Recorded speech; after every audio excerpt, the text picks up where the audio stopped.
लड्डू ले रहे हो मिलेगा आगे को नहीं मिले बैठे रहेगा आदरणीय अध्यक्ष महोदय, गांव से पधारे हुए सभी गांवगण और प्यारे बच्चों, समस्त स्टाफ साथी, आपको इस स्वतंत्रता दिवस की ढेर सारी शुभकामनाएं। आज इस 78वें स्वतंत्रता दिवस के उपलक्ष्य में हम उन शहीदों को नमन करते हैं जिनकी वजह से आज हम ये दिन देख रहे हैं, और उनकी ही बदौलत आज हम ये खुशियां मना रहे हैं।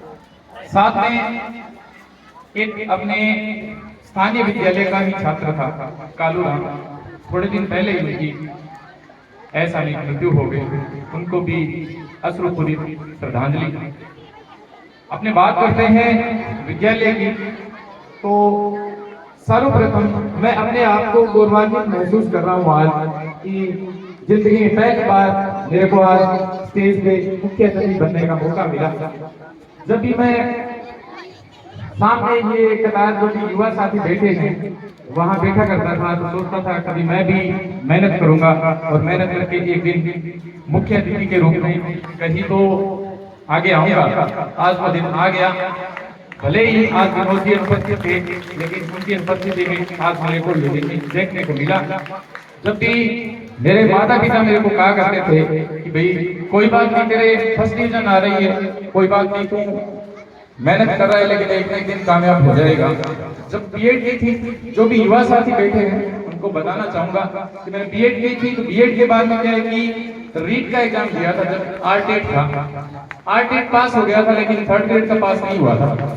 थर्ड ग्रेड में थोड़े से नंबर से रह गया था, पार्ट टेस्ट मिला भला था।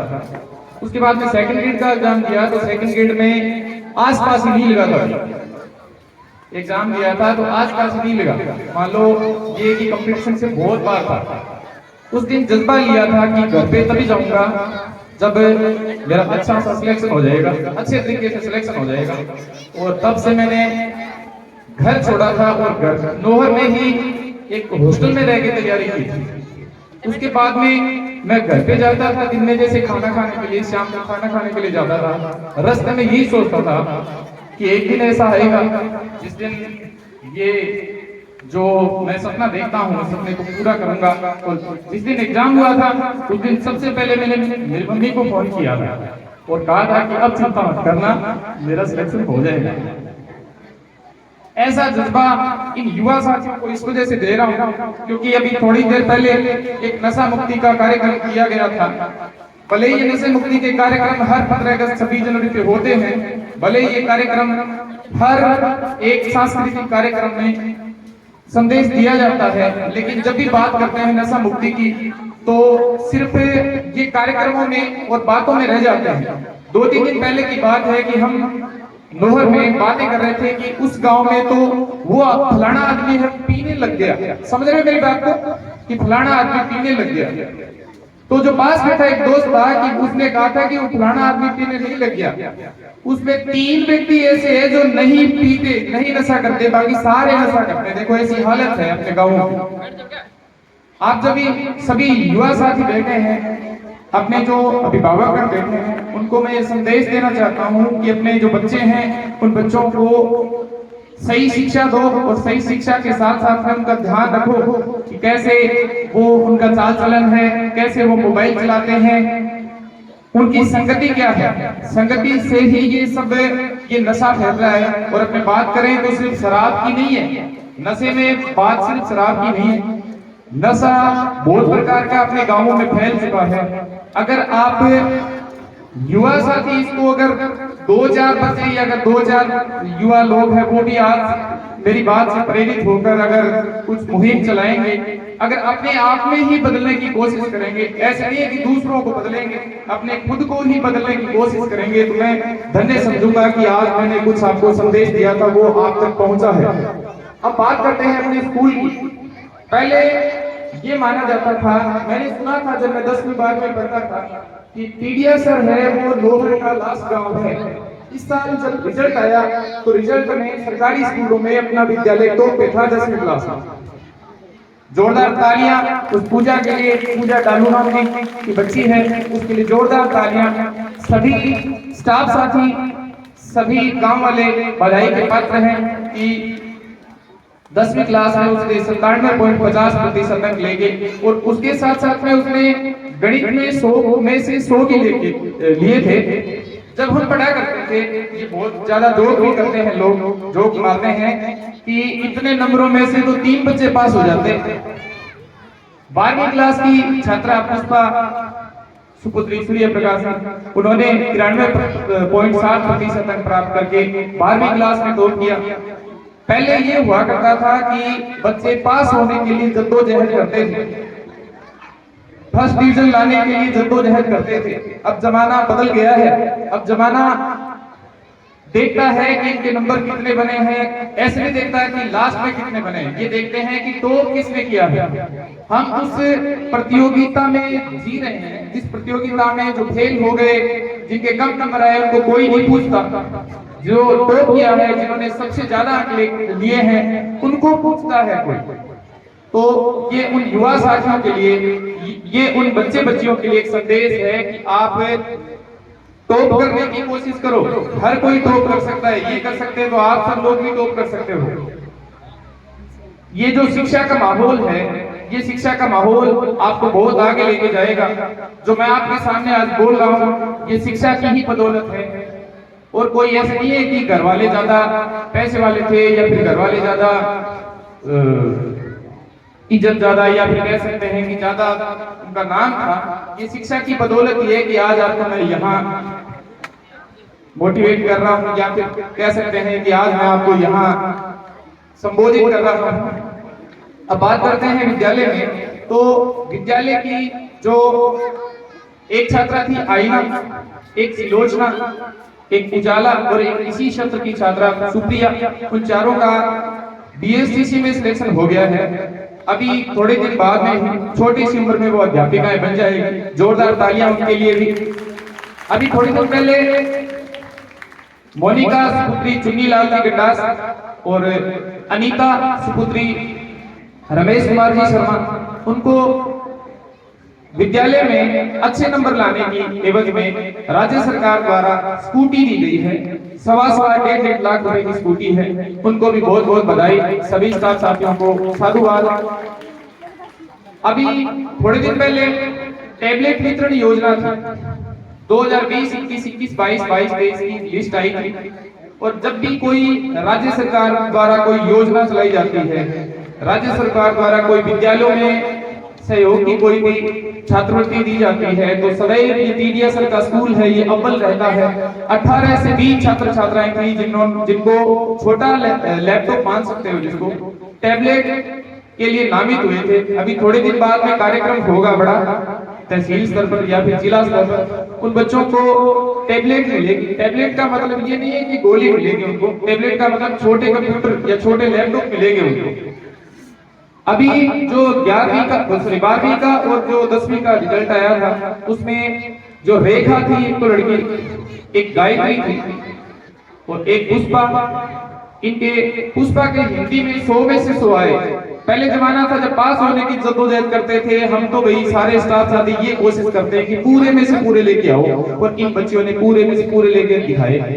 पुष्पा ने हिंदी में 100 में से 100 लिए, भूगोल में 100 में से 100 लिए, गायत्री ने भूगोल में 100 में से 100 लिए, रेखा ने हिंदी साहित्य में 100 में से 100 लिए।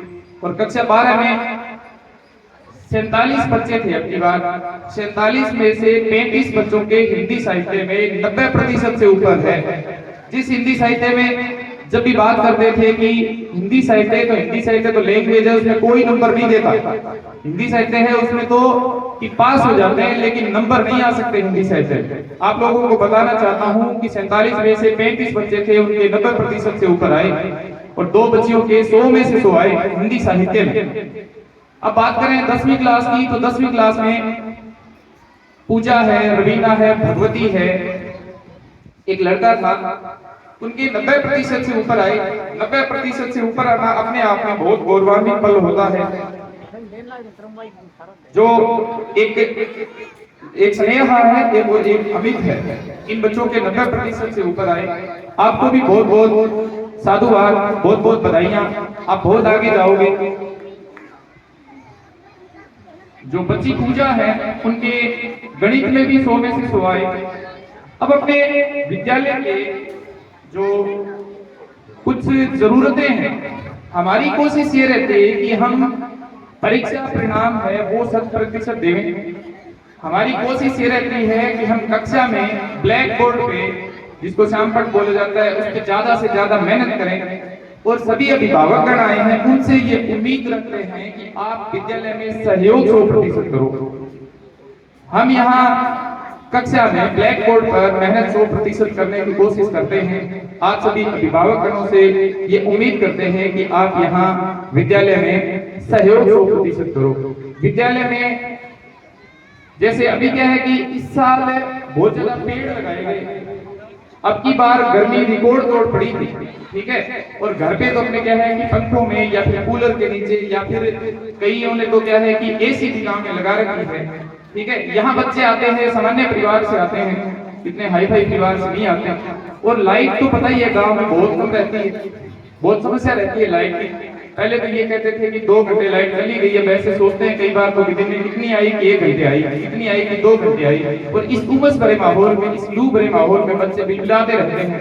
आप सभी गांव वालों से ये उम्मीद करते हैं कि एक तो सबसे बड़ी हमें आवश्यकता है डबल बैटरी इन्वर्टर की। जो भी भामाशाह सुन रहे हैं, जो भी हमारी मेहनत को, हमारी कोशिश को 100% समझते हैं, उन अभिभावकगणों से, उन भामाशाहों से ये उम्मीद करते हैं कि ये जो जरूरत है ये हमें 26 जनवरी पे दोबारा गिनाने की कोशिश, दोबारा गिनाने की जरूरत न पड़े।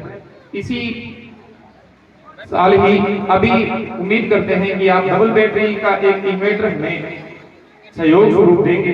दूसरी सबसे बड़ी जरूरत है, जो एमडीएम के बच्चे खाना खाते हैं वहां धूप में बैठ के या फिर जो साइड के नीचे बैठ के जो बरामदा है, बरामदे में खाना खाते हैं, आप सभी अभिभावक से उम्मीद करते हैं कि एक वो जो कई भामाशाह मिलकर के, एक नहीं कई भामाशाह मिल सकते हैं। ऐसे नहीं कि एक पे ही सारा बोझ आ जाए।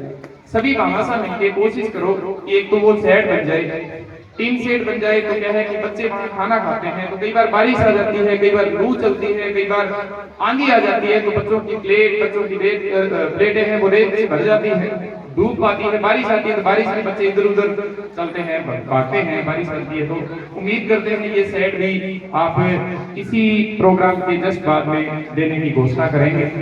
ये जो पीछे खेल ग्राउंड है, इस खेल ग्राउंड में जब भी बारिश आती है तो पानी भर जाता है, पूरी सड़क रुक जाती है। दरवाजे हैं, मेन जो सड़क है उसके पीछे जो रेत है, रेत सारी सड़क पे आ जाती है। कोई भामाशाह ऐसा हो जो उसका दरवाजा बनवा दे, गेट लगवा दे, और गेट लगवाने के बाद में रेत का या फिर पानी का एक अलग से नल रखवा देंगे, तो इससे पानी क्या है कि सड़क क्रॉस कर जाएगा। तो क्या है कि गांव वालों को आने जाने में भी समस्या नहीं रहेगी, और साथ में ग्राउंड का भी और जो अपने विद्यालय का है वो भी दरवाजा सही रहेगा। ठीक है, उम्मीद करते हैं अपने जो आगे का परीक्षा परिणाम है वो भी 100% रहेगा। आगे के परीक्षा परिणाम में भी हम ऐसे ही कोशिश करते रहेंगे, बस आप ऐसे ही सहयोग करते रहना।